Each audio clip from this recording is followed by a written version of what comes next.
Hello friends, welcome to wings competent online classes. आज हम अपना 12th मैथ्स चैप्टर 3 मैट्रिसेस का ही बचे हुए क्वेश्चन जो एनसीईआरटी के हैं उसको खत्म करते हैं। ठीक है, क्या दिया है इसमें 3.2 में क्वेश्चन नंबर 20 में क्वेश्चन दिया है, the book shop of a particular school has 10 dozen chemistry books, 8 dozen physics books and 10 dozen economics books. ठीक है, 3 बुक है उसको डजन के हिसाब में दिया है।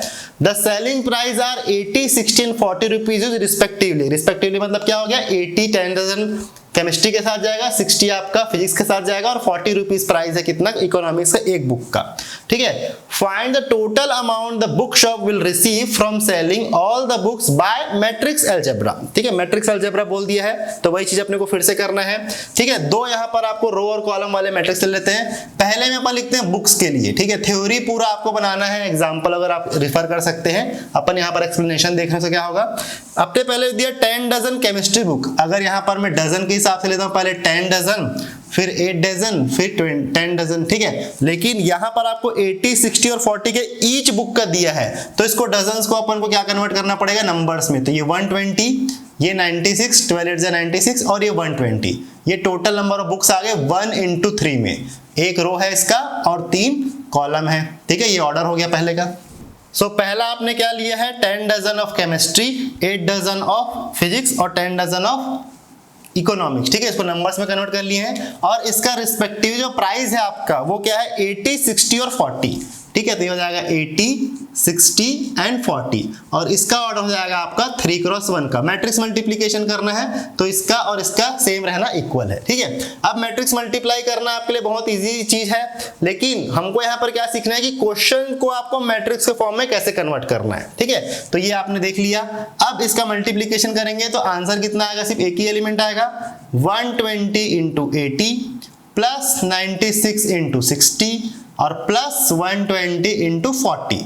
इसका जो आंसर निकालेंगे वही आपका आंसर आएगा कि वो अमाउंट आपके बुक कीपर को मिलेगा। ठीक है, तो ये कितना हो जाएगा, 12 8 96 00।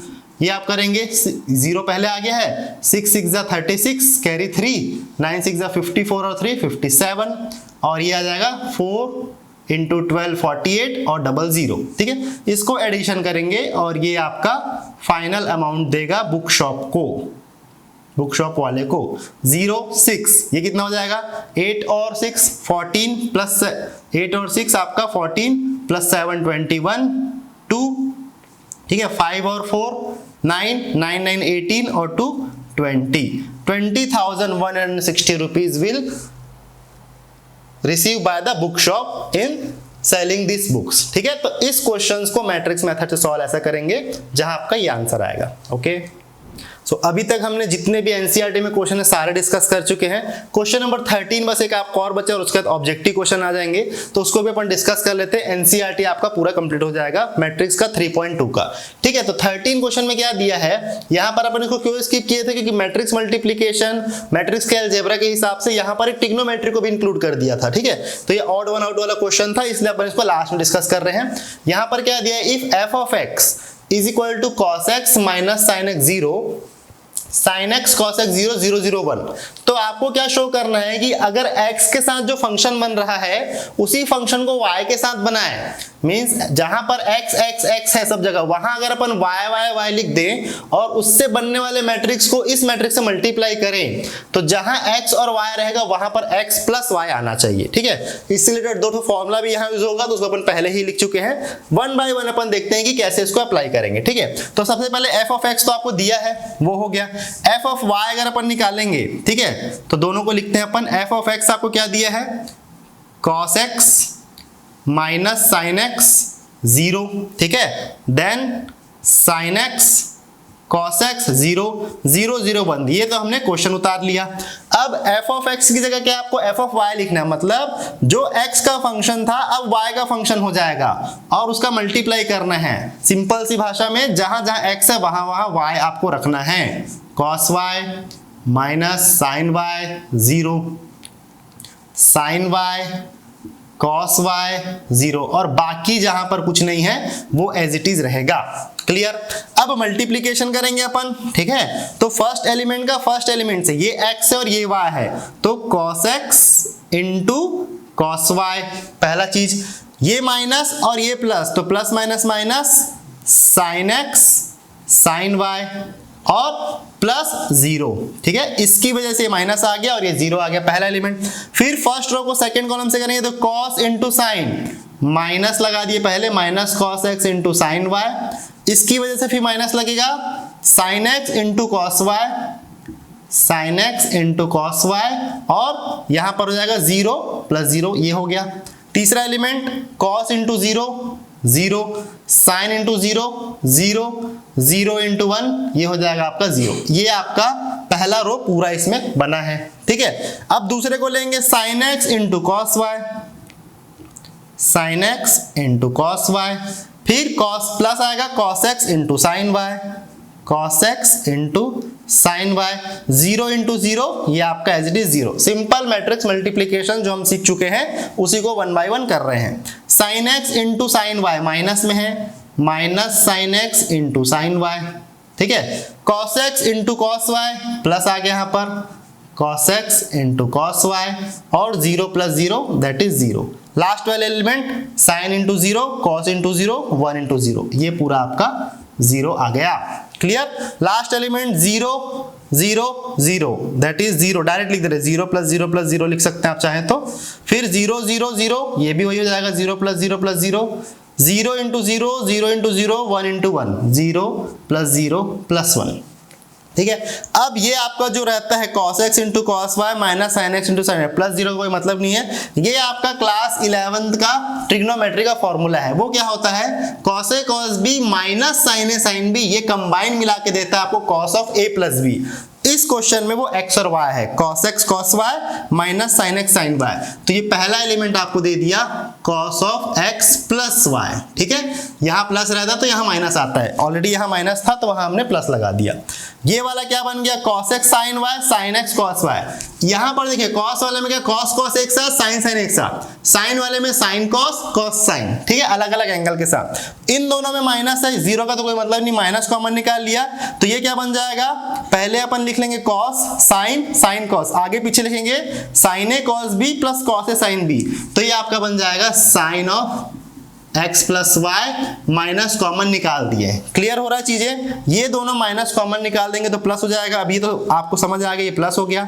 अब उससे कंपेयर करेंगे तो sin x cos y plus cos x sin y, sin a cos b plus cos a sin b, sin a plus b, आगे पीछे लिख सकते हैं क्योंकि हमारे पास फॉर्मूला है, उस पैटर्न में हम उसको जमा रहे हैं।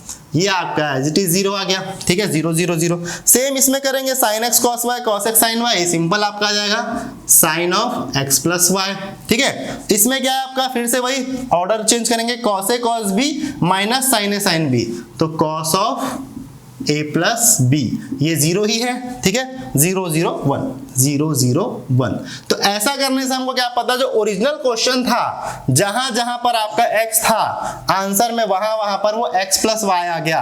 तो अगर इसको डिनोट कर रहे हैं f ऑफ x से तो इसको डिनोट करेंगे f of x plus y से, यही आपको प्रूफ करना था, ठीक है। तो ट्रिग्नोमेट्री के क्वेश्चन के फॉर्मूले के हिसाब से हमने इस क्वेश्चन को पूरा मैट्रिक्स मल्टीप्लिकेशन में कन्वर्ट करके ये प्रूफ किया है। ओके, सो नेक्स्ट क्वेश्चन अपने पास आ गया है एनसीईआरटी के लास्ट दो क्वेश्चन बचे 21 और 22, दोनों ही ऑब्जेक्टिव क्वेश्चन है, ठीक है। बहुत अच्छे क्वेश्चन है, इसमें अपने को ऑर्डर के बारे में अगर पता है तो ये क्वेश्चन बहुत इजी सॉल्व हो जाएगा, ठीक है। हमने इस क्वेश्चन को अपने हिसाब से लिखा है, मतलब लिखा पूरा वही है, इसको अलग अलग किया। आपको क्या बोला है, assume x y z w and p are the matrices of order, x का ऑर्डर दिया 2 क्रॉस n, y का 3 क्रॉस k, z का 2 cross p, w n cross 3 और p दिया है p cross k respectively. Choose the correct answer, ठीक है। इन orders में से आपको कुछ क्वेश्चंस दिए, उसको बनाना है कि restriction on n k and p, n k यहाँ पर 2 3 तो वैल्यू है, n p और k 3 वेरिएबल है, तो उसमें क्या रिस्ट्रिक्शन हो सकता है, p into y plus w into y, ठीक है। p इंटू वाई एक मैट्रिक्स है, उसका एडिशन करना है w इंटू वाई के साथ, तो इसमें से कौन सा ऑर्डर आपका रहेगा। तो सबसे पहले अपन मैट्रिक्स का मल्टीप्लिकेशन देखते हैं, ठीक है। p अपन देखते हैं, p का क्या है, p इंटू k, यहां पर है आपके पास p इंटू k, इसको मल्टीप्लाई किसके साथ करना है, y के साथ। y का आपके पास क्या हो जाना चाहिए, यहां लिख लेंगे 3 इंटू k, 3 इंटू के। ठीक है, तो सबसे पहले अगर ये बोल रहा है कि ये पॉसिबल होना चाहिए p इंटू वाई प्लस डब्ल्यू इंटू वाई, तो सबसे पहले मैट्रिक्स मल्टीप्लीकेशन होगा पी वाई का, है ना, पी वाई के लिए बात कर रहे हैं अपन। तो हमको क्या पता है कि नंबर ऑफ कॉलम इसका और नंबर ऑफ रो इसका इक्वल होना चाहिए, मतलब k इज इक्वल टू 3 तो होना ही चाहिए। यहां पर ये आपको मिल गया। अब अपन क्या कर सकते हैं, k का 3 यहां भी है, k का 3 यहां भी है। ठीक है, तो एक और आपको निकालना है, ये चीज हो गया। सेकेंड आपको बोला w इंटू वाई, तो w इंटू वाई के लिए लेंगे, w का वैल्यू कितना, w का ऑर्डर कितना, n इंटू 3, ये ले लिया n इंटू 3, और इसके साथ अपने को क्या करना है y फिर से कितना 3 इंटू के, 3 इंटू के। ठीक है, ये हो गया y। तो यहां पर तो 3 इंटू 3 इज इक्वल टू 3 है, नंबर ऑफ कॉलम और नंबर ऑफ रो इसका मल्टीप्लीकेशन निकलेगा, तो उससे तो कोई फर्क नहीं पड़ेगा। तो इसका k का वैल्यू 3 आ गया, लेकिन यहां पर अभी अपने को सेकंड ऑप्शन नहीं मिला है, तो मल्टीप्लीकेशन से k इज इक्वल टू 3 हो गया। एडिशन के लिए क्या होना चाहिए, py प्लस wy चाहिए। तो py का आपका ऑर्डर क्या आ गया, p इंटू के, p इंटू के का वैल्यू 3, ये लिख लिया, प्लस दूसरा इसका ऑर्डर क्या आ जाएगा, n इंटू के। ठीक है, तो k का वैल्यू तो 3 है, ये तो पता चल गया।